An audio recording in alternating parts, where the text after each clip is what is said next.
കുറ്റകൃത്യങ്ങളുടെ കാഴ്ചകളിലേക്ക് ഏവർക്കും സ്വാഗതം. കോട്ടയം പാലാ ലിസ്യു കർമ്മലീത്ത മഠത്തിൽ കന്യാസ്ത്രീയെ കൊല്ലപ്പെട്ട നിലയിൽ കണ്ടെത്തിയ വാർത്തയാണ് ഇന്നത്തെ ക്രൈം റിപ്പോർട്ട് നമ്പർ 1. സിസ്റ്റർ അമലയാണ് മരിച്ചത്. ഭാരമുള്ള വസ്തു കൊണ്ട് തലക്കടിയേറ്റതാണ് മരണകാരണമെന്നാണ് പോസ്റ്റ്മോർട്ടം റിപ്പോർട്ട്. ഇന്ന് രാവിലെയാണ് മുറിക്കുള്ളിലെ കട്ടിലിൽ നെറ്റിയിലും തലയ്ക്കു പിന്നിലും മുറിവേറ്റ് കിടക്കുന്ന നിലയിൽ സിസ്റ്റർ അമലയുടെ മൃതദേഹം കണ്ടെത്തിയത്. മരണത്തിൽ ദുരൂഹതയുണ്ടെന്ന് കോട്ടയം SP പറയുന്നു. മഠം ചാപ്പലിൽ നടന്ന കുർബാന സ്വീകരിക്കാൻ കാണാത്തതിനെ തുടർന്ന് രാവിലെ അന്വേഷിച്ചപ്പോഴാണ് കോൺവെന്റിലും അമലയെ മരിച്ച നിലയിൽ കണ്ടെത്തിയത്. മുറിയുടെ വാതിൽ ചാരിയ നിലയിലായിരുന്നു. മുറിക്കുള്ളിലെ കട്ടിലിൽ നെറ്റിയിലും തലയ്ക്കു പിന്നിലും മുറിവേറ്റ നിലയിലായിരുന്നു മൃതദേഹം കണ്ടത്. മരണത്തിൽ അസ്വാഭാവികതയുണ്ടെന്നും തലക്കേറ്റ അടിയാണ് മരണകാരണമെന്നുമാണ് പോലീസ് നിഗമനം. കോട്ടയം SP സതീഷ് ബിനോയുടെ നേതൃത്വത്തിലുള്ള പോലീസ് സംഘമാണ് ഇൻക്വസ്റ്റ് നടപടികൾ പൂർത്തിയാക്കിയത്. തലയ്ക്ക് പരിക്ക് പറ്റി ആശുപത്രി കൊണ്ടുവന്നു. അത് അന്വേഷിച്ചുകൊണ്ടിരിക്കുകയാണ്. തലയിൽ ഹെഡ് ഇഞ്ചുറി ഉണ്ട്. ബാക്കി അന്വേഷണം നടന്നുകൊണ്ടിരിക്കും. ആദ്യമായിട്ട് ഹെഡ് ഇഞ്ചുറിയാണ് കോസ് ഓഫ് ഡെത്ത്. ബാക്കി കുറച്ച് ഇഷ്യൂസ് ഉണ്ട്. അതൊക്കെ ഇൻവെസ്റ്റിഗേഷൻ നടന്നുകൊണ്ടിരിക്കുക. സ്പെഷ്യൽ ടീം ഉണ്ടാക്കിയിട്ടുണ്ട്. ഡിഫറെന്റ് ഒരു ബിഗ് ഇഞ്ചുറിയാണുള്ളത്. വേറൊരു ചെറിയ ഇഞ്ചുറി ഉണ്ട്. മെയിനായിട്ട് ഒരു ഇഞ്ചുറിയാണ് കോസ് ഓഫ് ഡെത്ത്. ഒരു മെയിൻ ഇഞ്ചുറി. ഒരു പ്രഥമദൃഷ്ട്യാ തോന്നുന്നത് ഒരു വെപ്പൺ വെച്ച് അടിച്ച പോലെയാണ് തോന്നുന്നത്. വിരലടയാള വിദഗ്ധരും ഡോഗ് സ്ക്വാഡും സംഭവ സ്ഥലത്തെത്തി പരിശോധന നടത്തി. മഠത്തിന്റെ പുറകുവശത്തുള്ള വാതിലിൽ വിരൽപ്പാടുകൾ കണ്ടെത്തിയിട്ടുണ്ട്. മഠത്തിന് ചുറ്റും നടന്ന പരിശോധനയ്ക്ക് ശേഷം പോലീസ് നായ പാലാ KSRTC സ്റ്റാൻഡിൽ പോയി നിന്നു. കൃത്യം നിർവഹിച്ച പ്രതി ഇതുവഴിയാകാം രക്ഷപ്പെട്ടതെന്നാണ് പോലീസ് നിഗമനം. സിസ്റ്റർ അമലയുടെ മരണത്തെക്കുറിച്ച് അന്വേഷിക്കാൻ പാലാ DYSP സുനീഷ് ബാബുവിന്റെ നേതൃത്വത്തിൽ പ്രത്യേക അന്വേഷണ സംഘം രൂപീകരിച്ചിട്ടുണ്ട്. കോട്ടയം മെഡിക്കൽ കോളേജിലെ പോസ്റ്റ്മോർട്ടത്തിന് ശേഷം സിസ്റ്റർ അമലയുടെ മൃതദേഹം ശനിയാഴ്ച സംസ്കരിക്കും. News bureau, Kottayam. തൃശൂരിൽ നഗരത്തെ ഞെട്ടിച്ച ATM കവർച്ചയ്ക്ക് പിന്നാലെ കോലേഴിയിൽ ATM മെഷീൻ ഇളക്കി മാറ്റി മോഷണശ്രമം. പൂവരണിയിലെ SBT ATMിലാണ് ഇന്ന് പുലർച്ചെ മോഷണശ്രമം നടന്നത്. CCTV ദൃശ്യങ്ങളുടെ അടിസ്ഥാനത്തിൽ പോലീസ് അന്വേഷണം ആരംഭിച്ചു. തൃശൂർ കോലേഴിയിലുള്ള SBT ATMിലാണ് ഇന്ന് പുലർച്ചെ കവർച്ചാശ്രമം നടന്നത്. കൗണ്ടറിലെ മെഷീൻ ഇടിച്ചിളക്കി വണ്ടിയിൽ കെട്ടിവലിച്ചു കൊണ്ടുപോകാനാണ് പദ്ധതിയിട്ടത്. മെഷീന് സമീപത്തെ CCTV ക്യാമറ തകർത്ത ശേഷം ATM മെഷീൻ ഉറപ്പിച്ച ഭാഗം തകർത്തിട്ടുണ്ട്. ശ്രമം പരാജയപ്പെട്ടതോടെ മോഷ്ടാക്കൾ മടങ്ങിയെന്നാണ് സൂചന. സിൽവർ വസ്ത്രം ധരിച്ച് മുഖംമൂടി അണിഞ്ഞെത്തിയ ആൾ താഴ്ഭാഗം കല്ലുകൊണ്ട് കുത്തിപ്പൊളിക്കുന്ന ദൃശ്യങ്ങൾ പോലീസിന് ലഭിച്ചു. ക്യാമറ തകർത്തതിനാൽ തുടർന്നുള്ള ദൃശ്യങ്ങളിൽ വ്യക്തതയില്ല. ഒന്നിലധികം പേർ സംഭവത്തിൽ ഉൾപ്പെട്ടിട്ടുള്ളതായാണ് പോലീസ് നിഗമനം. വിരലടയാള വിദഗ്ധർ സംഭവ സ്ഥലത്തെത്തി തെളിവെടുപ്പ് നടത്തി. ATMിൽ 50 ലക്ഷത്തോളം രൂപ ഉണ്ടായിരുന്നതായാണ് ബാങ്ക് അധികൃതരുടെ കണക്ക്. സംഭവത്തിൽ വിയൂർ പോലീസ് അന്വേഷണം ആരംഭിച്ചു. News bureau, Thrissur.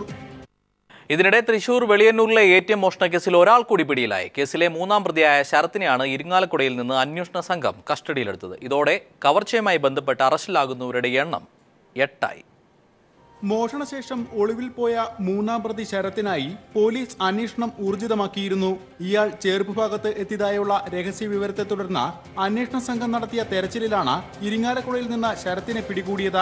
26 ലക്ഷം രൂപ നഷ്ടപ്പെട്ട സംഭവത്തിൽ ATMിൽ പണം നിക്ഷേപിക്കുന്ന ഏജൻസി ജീവനക്കാരൻ നിഖിൽ രാജ് ഉൾപ്പെടെ 7 പേർ മുമ്പ് പിടിയിലായിരുന്നു. ശരത്ത് എത്തിച്ച ബൈക്കിലാണ് നിഖിൽ രാജും രാഹുലും ATM കൗണ്ടറിൽ എത്തിയതെന്നും പണമെടുത്ത ശേഷം ചേർപ്പിലേക്ക് പോയെന്നും ചോദ്യം ചെയ്യലിൽ വ്യക്തമായി. മറ്റ് പ്രതികൾ പിടിയിലായതറിഞ്ഞ കേരളം വിട്ട ശരത്ത് ബംഗളൂരുവിൽ ആർഭാട ജീവിതം നയിച്ചു വരികയായിരുന്നു. കേസിൽ പിടിയിലാകുന്ന 8ാമനാണ് 3ാം പ്രതി ശരത്ത്. നഷ്ടപ്പെട്ട 26 ലക്ഷത്തിൽ 14 ലക്ഷം രൂപയാണ് പോലീസിന് വീണ്ടെടുക്കാനായത്. News bureau, Thrissur. കാസർഗോഡ് കുട്ലൂസ് സഹകരണ ബാങ്കിൽ പട്ടാപ്പകൽ കൊള്ള നടന്ന സംഭവത്തിൽ മുഖ്യപ്രതി അറസ്റ്റിലായിരിക്കുന്നു. കാസർഗോഡ് കല്ലങ്കൈ സ്വദേശി ഷെരീഫാണ് പിടിയിലായിരിക്കുന്നത്. ബാങ്കിൽ നിന്ന് കവർച്ച ചെയ്ത സ്വർണവും പോലീസ് കണ്ടെടുത്തു. ബാങ്ക് കൊള്ളയടിച്ച ശേഷം ഒളിവിൽ കഴിയുകയായിരുന്ന മുഖ്യപ്രതി ഷെരീഫിനെ കർണാടകയിലെ കാർവാറിൽ നിന്നാണ് പോലീസ് പിടികൂടിയത്. കവർച്ചയ്ക്ക് ശേഷം തീവണ്ടി മാർഗം മംഗളൂരിലെത്തിയ ഷെരീഫ് വിമാനമാർഗം മുംബൈയിലേക്കും പിന്നീട് ബംഗളൂരുവിലേക്കും കടന്നിരുന്നു. നേരത്തെ കസ്റ്റഡിയിലെടുത്ത പ്രതികളെ ചോദ്യം ചെയ്തതിൽ നിന്നാണ് ഷെരീഫിന്റെ പങ്ക് അന്വേഷണ സംഘത്തിന് ലഭ്യമായത്. 2 ബാഗുകളിലാക്കിയാണ് 21 കിലോ സ്വർണ്ണാഭരണങ്ങൾ കടത്തിയതെന്നും അതിൽ ഒരു ബാഗ് വീട്ടുവളപ്പിൽ കുടിച്ചിട്ടതായി ഷെരീഫ് സമ്മതിച്ചുവെന്നും ജില്ലാ പോലീസ് മേധാവി ഡോക്ടർ ശ്രീനിവാസ് പറഞ്ഞു. 13 ലക്ഷം രൂപയും ബാക്കി സ്വർണ്ണാഭരണങ്ങളും കണ്ടെത്താൻ അന്വേഷണം തുടരുകയാണെന്നും ജില്ലാ പോലീസ് മേധാവി അറിയിച്ചു.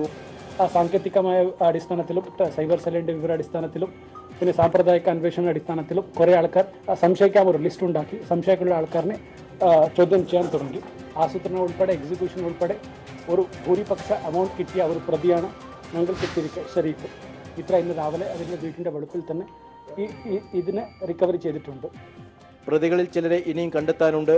കേസിലെ രാഷ്ട്രീയ ബന്ധങ്ങൾ, ബാങ്ക് തകർക്കാനുള്ള ഗൂഢാലോചന എന്നീ കാര്യങ്ങളിലും അന്വേഷണം തുടരും. കാസർഗോഡ് ഡിവൈഎസ്പി ടി പി രഞ്ജിത്തിന്റെ നേതൃത്വത്തിലുള്ള 25-അംഗ സംഘമാണ് കേസ് അന്വേഷിക്കുന്നത്. നേരത്തെ അറസ്റ്റിലായ സാബിർ, മഷൂഖ് എന്നിവരെ കോടതിയിൽ ഹാജരാക്കി റിമാൻഡ് ചെയ്തു. News bureau, Kasaragod. തിരുവനന്തപുരം വെഞ്ഞാറമൂട്ടിൽ പോലീസിന്റെ അതിക്രമം.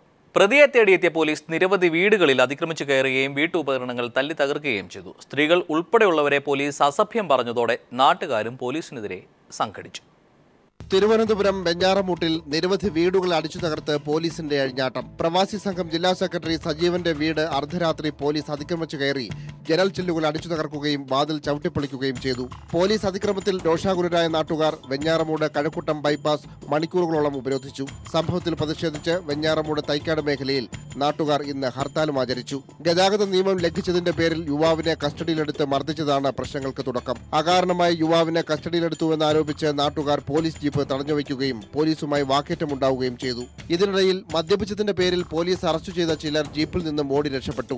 ഇതിന്റെ പേരിൽ നിരവധി പേർക്കെതിരെ കൃത്യനിർവഹണം തടസ്സപ്പെടുത്തിയതിന് പോലീസ് കേസും രജിസ്റ്റർ ചെയ്തു. കേസിൽ ഉൾപ്പെട്ടവരെ അറസ്റ്റ് ചെയ്യാൻ എസ്ഐയുടെ നേതൃത്വത്തിൽ രാത്രിയിൽ വീടുകളിലെത്തി പോലീസ് മറ്റു പ്രകോപനങ്ങളില്ലാതെ അക്രമം അഴിച്ചുവിടുകയായിരുന്നു. ഉറക്കത്തിലായിരുന്ന സജീവനെ പോലീസ് വീടാക്രമിച്ചു കയറി മർദ്ദിച്ചു. മർദ്ദനം നേരിൽ കണ്ട സജീവന്റെ മാതാവ് കുഴഞ്ഞു വീണു. സമീപ പ്രദേശത്തെ പല വീടുകളിലും തെരച്ചിലിന്റെ ഭാഗമായി വെഞ്ഞാറമൂട് പോലീസ് അതിക്രമം കാട്ടിയതായി നാട്ടുകാർ പറഞ്ഞു. News bureau, Thiruvananthapuram. ഇസ്ലാമിക് സ്റ്റേറ്റിന്റെ പേരിൽ വാട്സാപ്പ് സന്ദേശം ലഭിച്ച പരാതിയിൽ അന്വേഷണം വഴിമുട്ടുകയാണ്. സന്ദേശത്തിന്റെ ഉറവിടം എവിടെ നിന്നെന്ന് ഉറപ്പിക്കാൻ പോലീസിന് ഇനിയും കഴിഞ്ഞിട്ടില്ല. അന്വേഷണം മുന്നോട്ട് നീങ്ങണമെങ്കിൽ ഇനി ഫേസ്ബുക്കും ഗൂഗിളും കനിയണം. വാട്സപ്പ് വഴിയുള്ള സന്ദേശമായതിനാൽ ഒരു പരിധിക്കപ്പുറം മുന്നോട്ടു പോകാൻ കഴിയാത്ത സ്ഥിതിയാണ് പോലീസിന്. സന്ദേശം അയച്ച നമ്പർ അമേരിക്കൻ ടെലിഫോണാണെന്ന് കൂടി തിരിച്ചറിഞ്ഞതോടെ ഒരുപാടൊന്നും ചെയ്യാൻ പോലീസിന് പറ്റിയിട്ടില്ല. വാട്സപ്പ് സംബന്ധിച്ച വിവരങ്ങളെക്കുറിച്ചും പരാതിക്കാരൻ സജീവമായിരുന്ന ഫേസ്ബുക്ക് കൂട്ടായ്മയെക്കുറിച്ചും പോലീസിന് വ്യക്തമായ വിവരങ്ങൾ ഇനിയും ലഭിക്കേണ്ടതുണ്ട്. എന്നാൽ മാത്രമേ അന്വേഷണം മുന്നോട്ട് കൊണ്ടുപോകാനാകൂ. ഇതു സംബന്ധിച്ച ഫേസ്ബുക്ക് അധികൃതർക്ക് സൈബർ സെൽ ഇമെയിൽ സന്ദേശം അയച്ചിട്ടുണ്ട്. ഇതുവരെയും ഇതിന് മറുപടി ലഭിച്ചിട്ടില്ല. കൊച്ചിയിലെ ഇൻഫോ പാർക്കിൽ ജോലി ചെയ്യുന്ന പരാതിക്കാരനായ യുവാവിനെക്കുറിച്ചും പോലീസ് അന്വേഷിക്കുന്നുണ്ട്. ഇയാളുടെ ബന്ധുക്കളുടെ വിവരങ്ങളും പോലീസ് ശേഖരിച്ചു. IS ബന്ധം സംശയിക്കുന്ന മലയാളിയെ സൗദി പോലീസ് തിരയുന്ന സാഹചര്യത്തിൽ കേരള പോലീസ് ഗൗരവമായാണ് വാട്സപ്പ് സന്ദേശത്തെ കാണുന്നത്. നിരവധി പ്രവാസി മലയാളി യുവാക്കൾ IS വലയിൽ വീണതായി കേന്ദ്ര അന്വേഷണ ഏജൻസികൾക്ക് വിവരം ലഭിച്ചിട്ടുണ്ട്. പരാതിക്കാരനായ യുവാവ് ഫേസ്ബുക്ക് കൂട്ടായ്മയിലൂടെ നമ്പർ കൈമാറിയത് മറ്റൊരു മലയാളി കാണുന്നതും സന്ദേശത്തെ ഗൗരവതരമാക്കുന്നു. ISലേക്ക് ക്ഷണിച്ചുകൊണ്ട് കഴിഞ്ഞ ദിവസമാണ് പരാതിക്കാരന് വാട്സപ്പ് സന്ദേശം എത്തിയത്. IS പോലുള്ള അന്താരാഷ്ട്ര ഭീകര സംഘടനകൾ തങ്ങളുടെ ആശയ പ്രചാരണങ്ങൾക്കും മറ്റുമായി മലയാളികളെ ലക്ഷ്യമിടുകയാണ്. ഇതിനെക്കുറിച്ചുള്ള അന്വേഷണം സത്യത്തിൽ എവിടെ നിന്ന് തുടങ്ങണമെന്ന് കേരള പോലീസിന് ഇപ്പോഴും അറിയില്ല. നമ്മുടെ സൈബർ പോലീസിന് ഭാവിയിൽ വലിയ തലവേദന തന്നെ ഇത്തരം കേസുകൾ സൃഷ്ടിക്കും. ഡാനി പോൾ, കൊച്ചി. പട്ടാപ്പകൽ മാല പൊട്ടിച്ചോടാൻ ശ്രമിച്ച 2 യുവാക്കളെ നാട്ടുകാർ പിടികൂടി പോലീസിൽ ഏൽപ്പിച്ചു. മാല പൊട്ടിച്ചോടാൻ ശ്രമിച്ച ഇവരെ പിന്തുടർന്നെത്തിയ പോലീസ് വാഹനത്തിന് നേരെയും ഇവർ ആക്രമണം നടത്തി. ഒടുവിൽ നാട്ടുകാർ ചേർന്ന് ഇവരെ പിടികൂടി പോലീസിന് കൈമാറുകയായിരുന്നു. ആലപ്പുഴയിലാണ് കള്ളന്മാരെ നാട്ടുകാർ പിടികൂടിയത്. ഉച്ചയ്ക്ക് 1:30 മണിയോടെയാണ് തൃക്കുന്നപ്പുഴയ്ക്ക് സമീപം പപ്പമുക്കിൽ കട നടത്തുന്ന സ്ത്രീയുടെ അടുത്ത് വന്ന് 2 യുവാക്കൾ കുടിവെള്ളം ആവശ്യപ്പെട്ടത്. വെള്ളമെടുക്കാൻ ശ്രമിക്കുന്നതിനിടയിൽ യുവാക്കൾ സ്ത്രീയുടെ മാല പൊട്ടിക്കാൻ ശ്രമിച്ചു. ഉടൻ തന്നെ നാട്ടുകാരും മറ്റും ഓടിക്കൂടി. ഈ സമയം ഇവർ ബൈക്കിൽ രക്ഷപ്പെടാൻ ശ്രമിച്ചു. പിന്നീട് സിനിമയെ വെല്ലുന്ന ചേസിൻ രംഗങ്ങളാണ് തൃക്കുന്നപ്പുഴ പഞ്ചായത്ത് നിവാസികൾ കണ്ടത്. കള്ളനെ പിടികൂടാൻ നാട്ടുകാരും യുവാക്കളും പുറകെ പാഞ്ഞു. ഇത് ചെറുക്കാൻ ഇവർ ഹെൽമറ്റ് വരെ ഉപയോഗിച്ച് നാട്ടുകാരെ എറിഞ്ഞു. ഇതിനിടയിൽ തൃക്കുന്നപ്പുഴ SIയുടെ നേതൃത്വത്തിലുള്ള പോലീസ് സംഘവും എത്തി. 3 മണിക്കൂർ നേരം നീണ്ട മത്സര ഓട്ടത്തിനിടയിൽ യുവമോഷ്ടാക്കളെ കാണാതായി. ഒടുവിൽ 500-ലധികം വരുന്ന നാട്ടുകാരും പോലീസ് നടത്തിയ പരിശോധനയിൽ തൃക്കുന്നപ്പുഴയിലെ ഒരു തോട്ടിൽ പായലുകൾക്കിടയിൽ നിന്നും നാട്ടുകാർ ഇവരെ പിടികൂടി. പിന്നീട് 3 മണിക്കൂർ ഓടിച്ച ദേഷ്യം നാട്ടുകാർ തീർത്ത ശേഷമാണ് പ്രതികളെ സ്റ്റേഷനിൽ ഹാജരാക്കിയത്.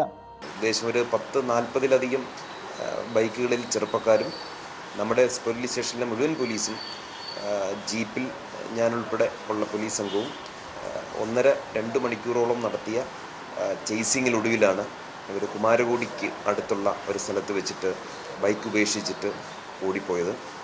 തുടർന്ന് ആ പ്രദേശം വളഞ്ഞുകൊണ്ട് തിരച്ചിൽ, നാട്ടുകാരുടെ സഹായത്തോടുകൂടി തിരച്ചിൽ നടത്തുകയും ഒടുവിൽ പല്ലനയാറിൻ്റെ തീരത്ത് ഈ പോളകൾക്കിടയിൽ വെള്ളത്തിൽ കമന്ന് ഒളിച്ച നിലയിലാണ് ഇവരെ പോലീസ് കാണുന്നതും അങ്ങനെയാണ് ഇവരെ അറസ്റ്റ് ചെയ്യുന്നതും. പത്തിയൂർ സ്വദേശികളായ നാദിർ ഷാ, അജയ് എന്ന 2 യുവാക്കളെയാണ് പോലീസ് അറസ്റ്റ് ചെയ്തത്. ഇവരെ വെള്ളിയാഴ്ച കോടതിയിൽ ഹാജരാക്കും. Shajahan, news bureau, Alappuzha.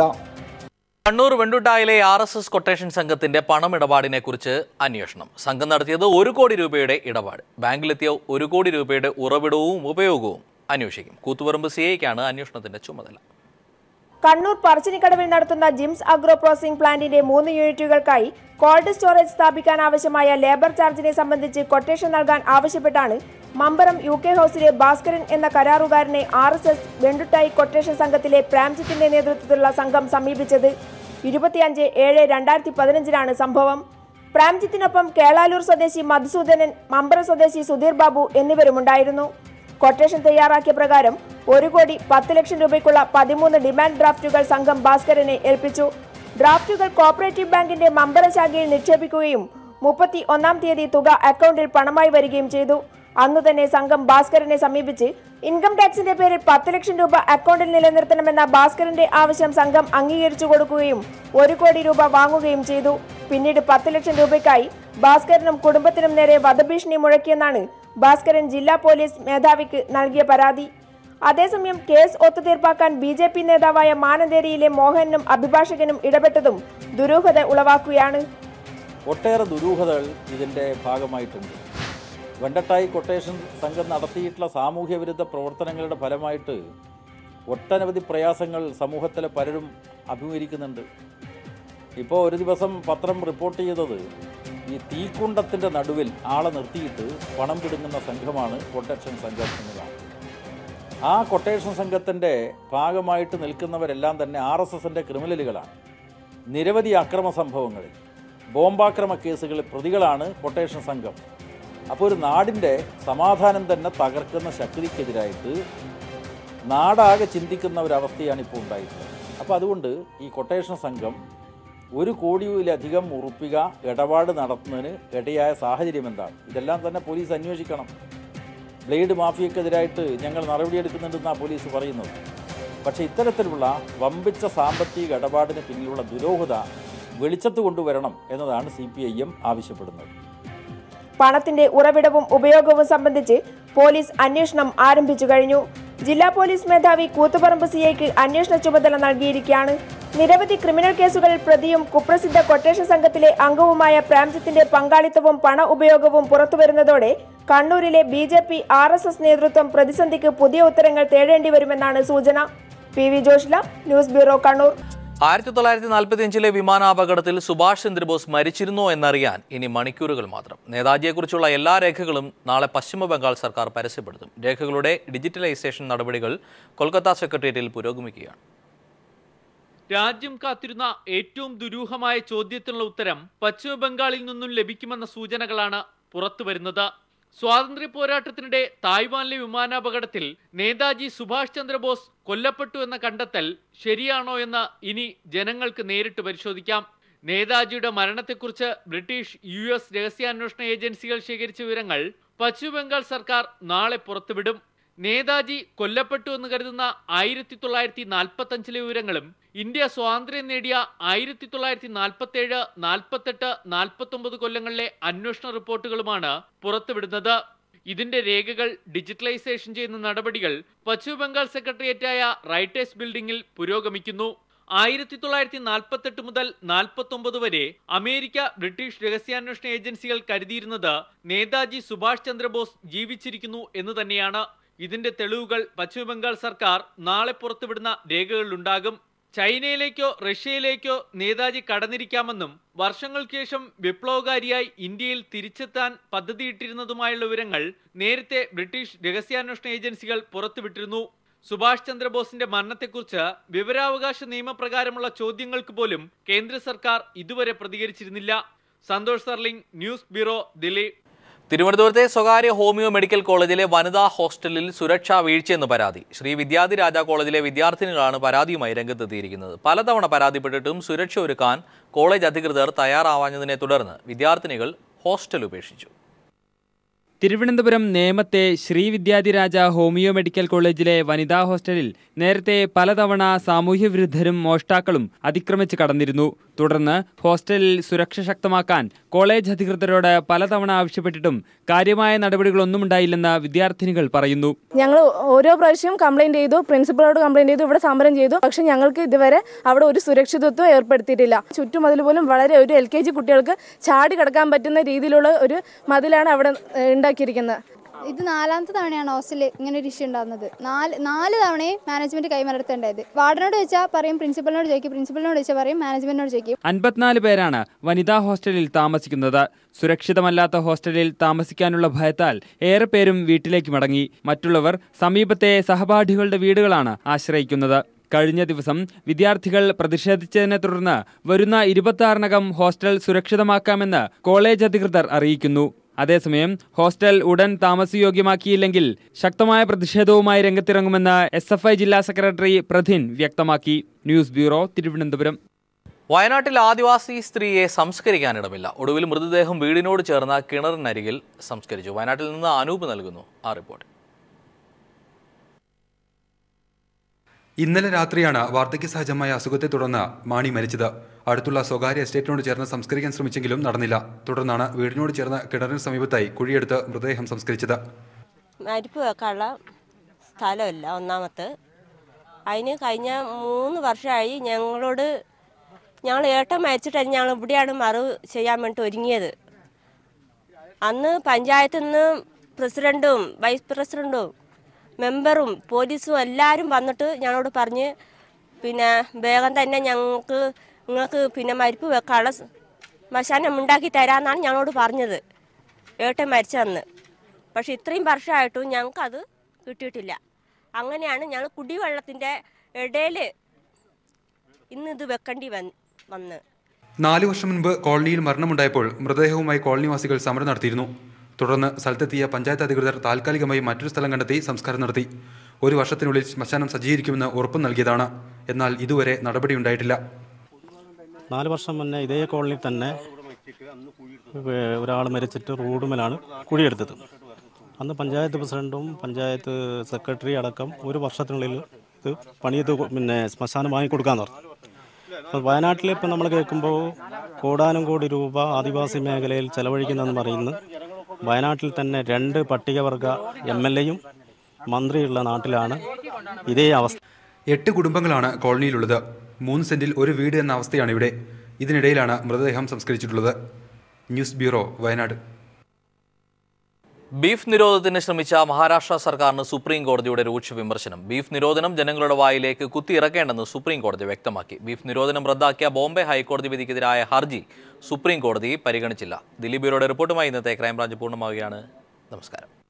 മഹാരാഷ്ട്ര സർക്കാർ ആദ്യഘട്ടത്തിൽ നടപ്പിലാക്കിയ ബീഫ് നിരോധനവും തുടർന്ന് ജൈന മതസ്ഥരുടെ ആഘോഷം ചൂണ്ടിക്കാട്ടി ഇറച്ചി വിൽപ്പന മുഴുവനായി നിർത്തലാക്കിയതുമാണ് സുപ്രീം കോടതിയുടെ വിമർശനത്തിനിടയാക്കിയത്.